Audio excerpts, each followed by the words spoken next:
Dude, what I'm always like I think I sort of know the answer, but it's hard to stick on the tortoise, is trend catchers.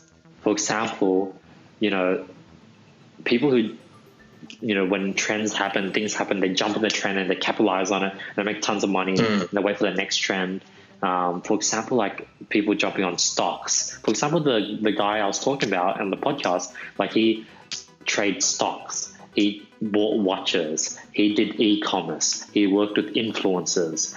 He had clothing brands. He had all these different things, and it was just like capitalizing on so many trends. And he's been able to do pretty well off doing so. And everyone's talking about stocks, and everyone's talking about jumping on things early, buying stocks. Should I do all these things?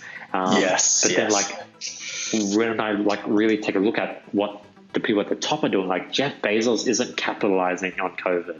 Elon Musk did nothing during COVID. He didn't buy a ton of shares, because you have limited bandwidth. And if you just focus on one thing, like Jeff Bezos, literally just focus on books for the longest time. He just focused on just selling books. And only recently has he popped off in the past 5 years and everyone knows who he is. But before then, it was like an exponential curve. That long period was just him focused on Amazon and selling books.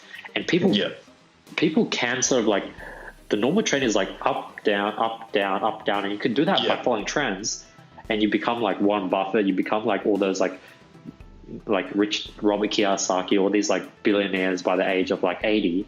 But if you really want to kill at a young age, you have to go the slow route and just watch everyone accelerate you, but then know that when you're 40, you're just out thing. So even though I know this, it's so hard though to stick to. It's crazy.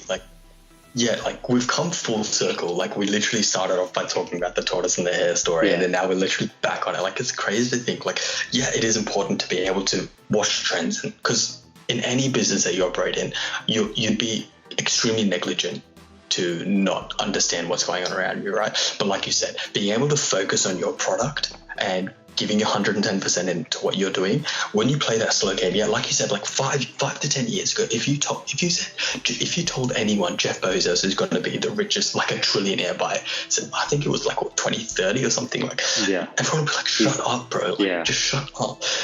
That trend, that amazing rise that he's been on, it's ridiculous, isn't it? No one would have picked it. No one.